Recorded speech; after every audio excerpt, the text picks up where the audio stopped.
Welcome, everyone, to this briefing brought to you by the Israel Defense and Security Forum, IDSF. In Hebrew, name is Bitchonistim. IDSF is a leading Israeli organization advocating for strong national security to defend Israel. It's a great pleasure to be joined today by Lieutenant Colonel Maurice Hirsch. Maurice, thank you so much for joining. Hi, Moshe. Always a pleasure to be with you. So thank you to all of our viewers and all of our supporters for tuning in. People send in questions around the clock. It's great to get these questions to inform these briefings. And a lot of people want to hear more about Yehuda, Judea and Samaria. And today's a great day to talk about it because there was just a major operation by the IDF in Judea and Samaria. So Maurice, would you kind of walk us through what the IDF is currently doing in that region and what implications that has for this broader war? So before we can get into what's actually going on this morning, we have to give the context. What we've seen in the last few weeks is really a tremendous spike in the terrorism in Judea and Samaria, and really an escalation of the terrorism in all its different forms. We saw just a few weeks ago a car bomb exploding on the way to its final destination in Israel's heartland, in some city in Israel where the plan was to murder as many people as possible.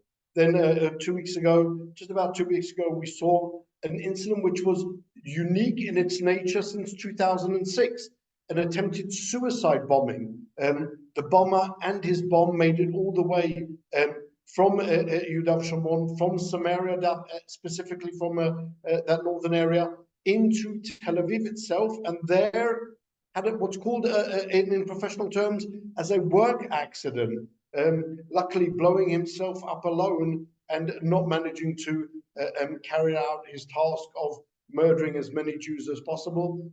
We've seen shooting attacks both in the Jordan Valley and throughout Judea and Samaria, bombs being thrown at buses, really a tremendous spike in terrorism throughout Judea and Samaria. Now, the understanding of the IDF is really that you have to be put together in really from the different publications that have come out to understand, excuse me, exactly where we're going and what's driving this terrorism. And the understanding has to be clear. It's a combination of a number of factors, all unfortunately clumped together at the same time. One is the war in Gaza. Excuse me again. The war in Gaza is not separate from the war in Judea and Samaria. It's exactly the same genocidal terrorists in Gaza that carried out the October 7 massacre that are operating in Judea and Samaria. It's Hamas, it's Palestinian Islamic Jihad, it's the Popular Front for the Liberation of Palestine, it's Mahmoud Abbas's terror wing, the Al-Aqsa Martyr Brigades. All of these same terrorists operating in Gaza and that participated in the massacre are now continuing to function also in Judea and Samaria. This is now then put together with two different, I would say, driving factors. One is the appointment and really the work of Zair Jabarin on behalf of Hamas. Hamas obviously has taken a number of blows in the last few weeks, months, not only on the ground in Gaza, but also with the elimination of Salah Aruri, if remember, the deputy head of the political bureau, a genocidal terrorist in and of himself in Lebanon, and then the elimination, some would claim, but who knows, by Israel allegedly, of Ismail Haniyeh in Tehran, the elimination of Mohammed Def, and a number of other serious and senior Hamas terrorists. Some of them, people don't even know their names. Ruhi Mushtar, who really was designated as the next person to take over from Sinwar if anything happened to him. He's been eliminated. They've now discussed already what will happen when Israel eliminates Sinwar, Yahya Sinwar, and his brother Muhammad, and who will then take the reins. They are really in preparation for a massive continuation of Israel's assault on the terrorists. And so you have Zair Jabarin. Zair Jabarin is one of these terrorists who was released as part of the Shalit deal in 2011. a convicted murderer, and he was one of those people who the Shalit deal was complex in that some of the terrorists were released back to Judea and Samaria. I arrested many of them, or rearrested many of them, in 2014 after the kidnapping and murder of the 3 teens. But many of them were released to Gaza, and many of them were released abroad. Now, this is turning out to be a strategical nightmare, because those people then built the backbone of what's called Mateh Haggadah, the Hamas infrastructure in Gaza, working with Judea and Samaria, and really provided the basis for the establishment of the wider Hamas connections all over the Middle East, predominantly in Turkey, where there is a massive Hamas contingent and representation, Qatar, and obviously around the rest of the Middle East. Now, Zahir Jabarin was appointed to replace Saleh Arouri, and his task was to create terrorism coming out of Judea and Samaria as a way to relieve some of the pressure on Hamas in Gaza. And that's what he's been doing.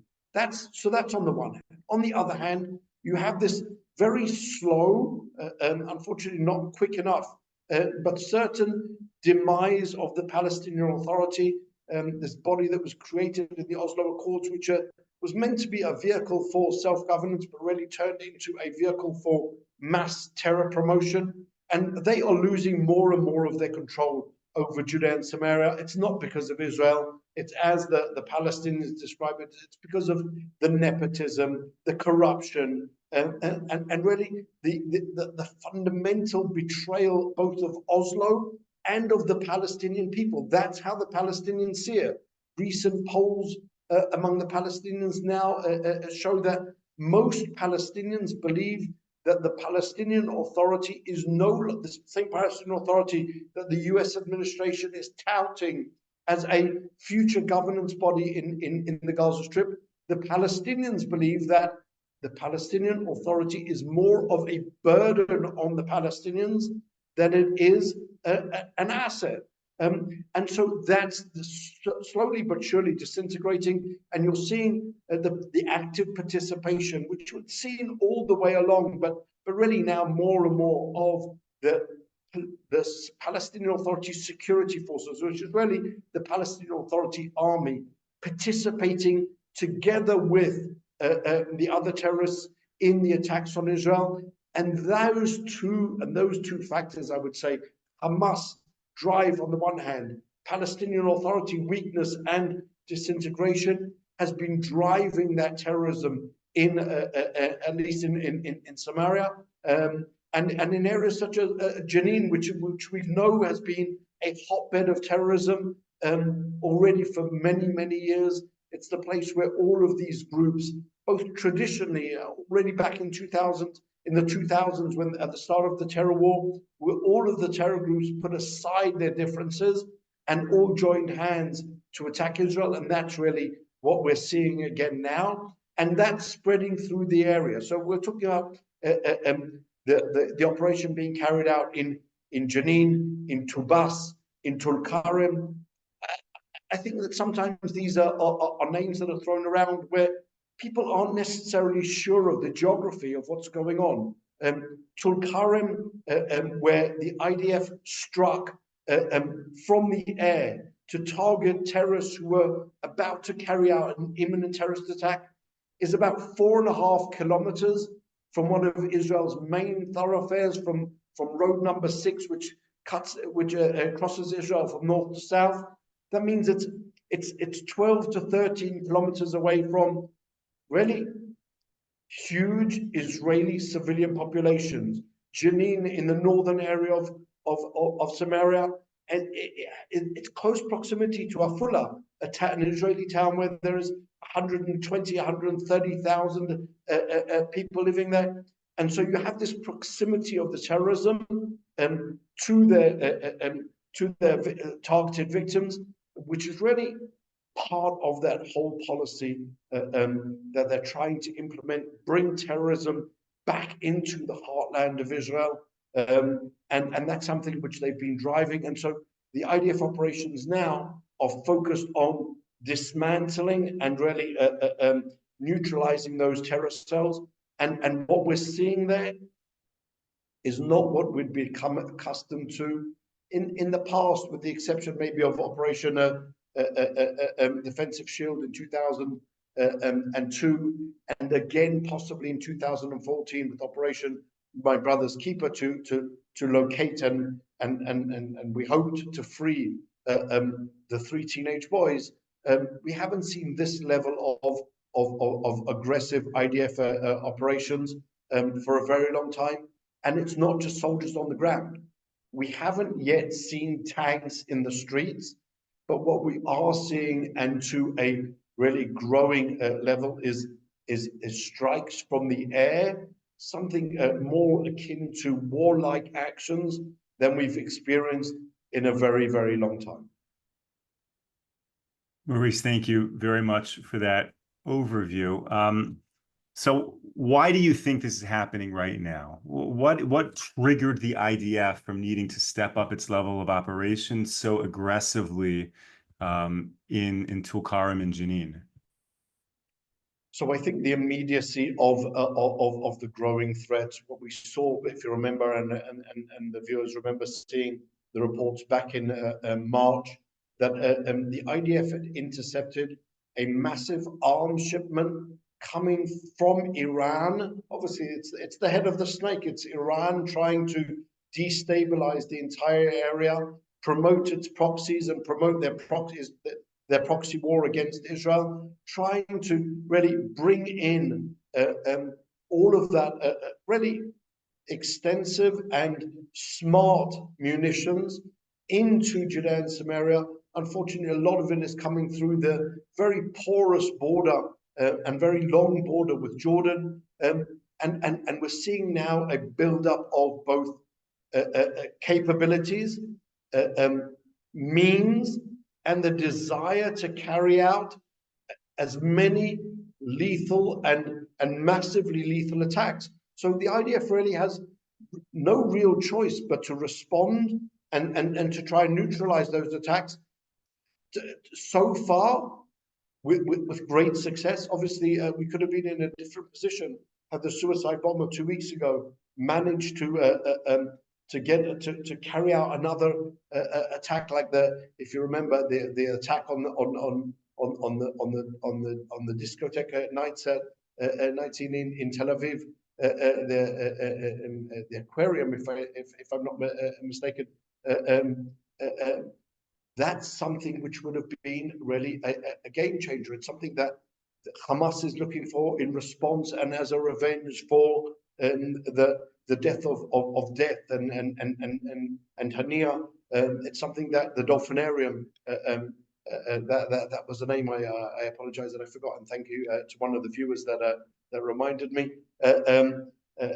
Thank you. And so we have that accumulation of different factors that's driving the terrorism. The Palestinian Authority from its side experiencing its own dissent and still trying to prove that they're relevant. In the Palestinian world, there's still that battle going on between Hamas and Fatah, Abbas and Hania, or Abbas and Sinwar now. Who's the baddest terrorist on the block? They each know that the way to win the minds, as it were, of the Palestinian street is to attack Israel. And so who can be responsible for more Israeli deaths? Who can carry out more attacks? And so that's, I think, something which the IDF could no longer ignore, fearing that this would boil over and really deteriorate into a much more worse situation. Now, as Hamas in Gaza is being destroyed and weakened, is there a concern that Hamas or perhaps Iran will shift its focus to rebuilding in Judea and Samaria? And the truth is that's almost a greater threat because, as you described the geography of it, Judea and Samaria is embedded, in the heartland of Israel amidst all of the Jewish settlements, as opposed to Gaza kind of being on its own. So that would be a massive threat. Is that a possibility that we'll see a shift in the focus of Iran? Iran has been trying for years and years and years to exert its influence and to increase its influence. I'm sure many of your, I'm sure you'll remember, and many of your viewers will remember that as far back as 2001, with the incident of the Karine A, that was the 50 tons of arms that the Iranians donated to the Palestinian terrorists to be used against Israel, and was eventually intercepted in the Red Sea on the 3rd of January in 2002. That's something which Iran has continued on with all the time. So once they try and bring it via the Red Sea, then there was the Santorini, which was intercepted from Lebanon coming down. Now you have this inflow of arms through Jordan and that porous border. Iran really is trying to do all it can to ensure that it increases its influence, using its proxies to cause as much death and destruction as is possible. And that's part of their strategic plan to undermine and destroy Israel, both kinetically on the battlefield, with terrorists exploding in buses and restaurants all over the place, as well as their cognitive warfare against Israel in the international forum. So that is definitely a major fear. And people always, I fear, tend to say, well, look at the danger that Hamas poses. And so obviously it would be preferable to continue on and to bolster even the Palestinian Authority. That is just fundamentally wrong. Fundamentally wrong. What allowed Hamas and Iran to infiltrate Judea and Samaria is the Palestinian Authority, that whilst they are divided within themselves as to who will lead the fight to destroy Israel, they are united in their goal to destroy Israel. And therefore, the Palestinian Authority should not be seen as anything different, less innocuous, less dangerous, to the survival of the Jewish people in the land of Israel. Now, you mentioned that the porous border between Jordan and Israel allows Iran to smuggle in munitions, smuggle in supplies, maybe into Jericho, and then ultimately in the rest of Judea and Samaria. Shouldn't it be a quick fix rather than have to put more soldiers in harm's way in Jenin, Tulkarm, nor Shams? Isn't it an easier fix, so to speak, to harden the border to stop the flow of munitions into Judea and Samaria? So really, I think you've already identified the IDF thought process. They announced recently that they were about to create an entire new brigade specifically for the Jordan Valley area. That would be a brigade alongside the Judea and Samaria brigade. So that really is a massive change in also the thought process of the IDF, understanding that whilst we have peace agreements with Jordan, that peace isn't really worth the paper that it's written on, considering the cooperation, whether it be active or passive cooperation of the Jordanians with the terrorist organizations, either by truly helping them to move through Jordan and get to their final targets, or by just ignoring that very real reality that arms are flowing freely through Jordan to the terrorists. That's something obviously which has to be developed and thwarted, and the IDF, albeit in a delayed manner, has already set out that goal and is already working towards its realization. Thank you. And thank you again to all of our viewers sending in the questions in our Zoom chat or emailing, WhatsApping them. Thank you to everyone who follows these briefings on YouTube and subscribes to our channel and spreads the message. Lieutenant Colonel, really appreciate you coming on and sharing your wisdom with us. One question that seems to be coming up is lessons learned from Gaza to better inform how to deal with Judea and Samaria, and potentially specifically with regards to UNRWA, right? UNRWA operates heavily in Gaza, it did, and heavily in Judea and Samaria and what they designate as their refugee camps throughout Judea and Samaria. Is there anything we've learned from the Gaza war that we can potentially see changes in Judea and Samaria? So I think, Moshe, one of the fundamental problems that that the U.S. administrations and divisions between the U.S. administration and Israel is that sometimes the incoherent messaging of Israel and the government. It's relevant with the Palestinian Authority. In the Gaza Strip, the U.S. has been touting this idea of the PA, as I said, taking control of the Gaza Strip in the day after the war. And they say to Israel, well, what's your objection? Why would you say that that's not good? Because in Judea and Samaria, until now, you've been saying that the security coordination with the Palestinian Authority is productive. The Palestinian Authority serves the security goals of the State of Israel. So why would you make that almost artificial differentiation and say, well, in Judea and Samaria, they're good. I'll put a big question mark around that. But in Gaza, no. And unfortunately, we have that same problematic messaging as regards UNRWA. In the Gaza Strip, Israel has clearly said UNRWA is an organization that has been fundamentally infiltrated by the terrorists. It works on behalf of and for the terrorists and is fundamentally an obstacle to any progress in the area.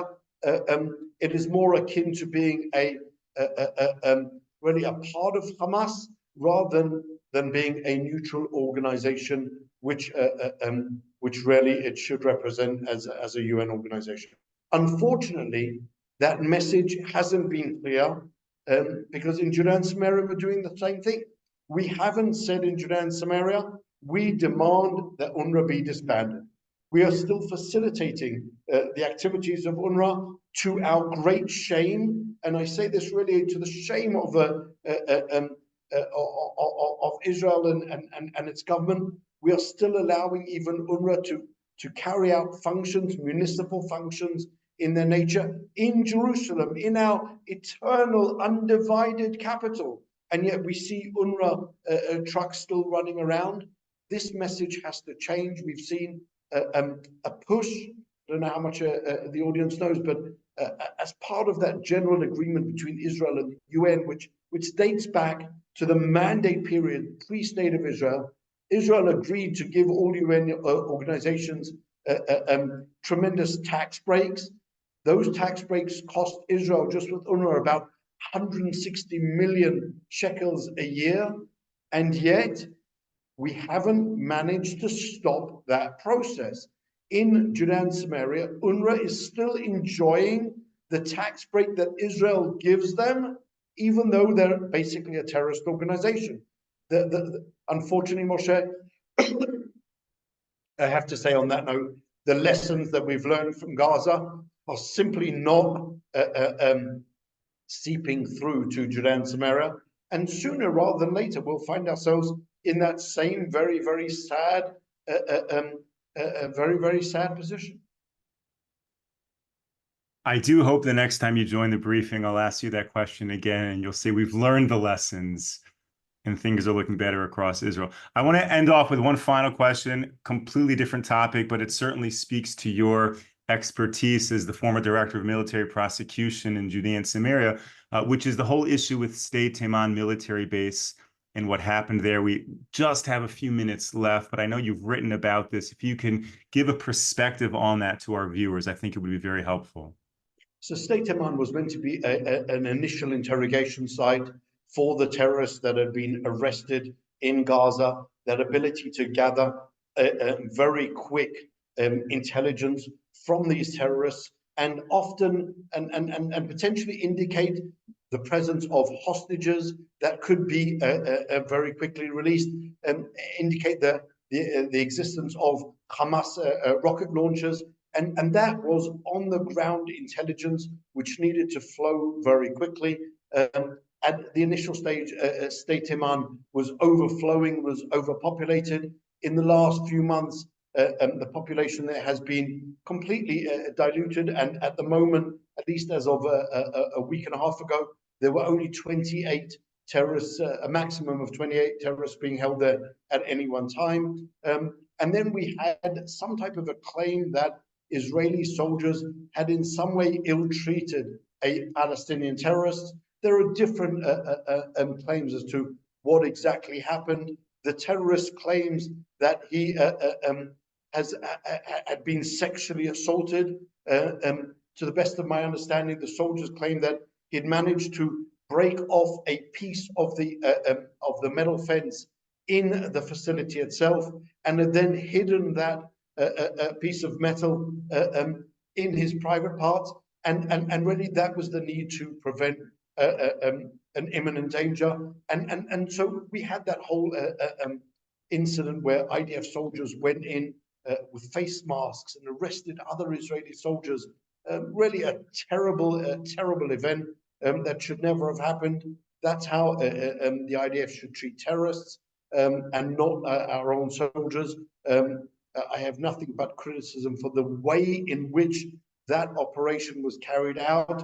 I must stress that IDF is committed to, and I will never say anything against that, committed to the enforcement of the law. And where there is a suspicion that IDF forces have broken the law, have ill-treated prisoners, then that's something that must be investigated and dealt with. But to then put IDF soldiers suspected of whatever they've been expected of on the same footing as the genocidal terrorists, I think that that was a terrible operational decision that was made, and really I wish that those that made that decision would admit that it was a mistake and commit to never doing it again. Lieutenant Colonel Maurice Hirsch, thank you so much for joining. Thank you for enlightening us, providing all of this information. Thank you to all of our viewers. Thank you to all of our supporters for tuning into this briefing. We will be back with you tomorrow, 10 a.m. Eastern Time, 5 p.m. here in Israel. Until then, stay safe, stay strong. Take care, everyone.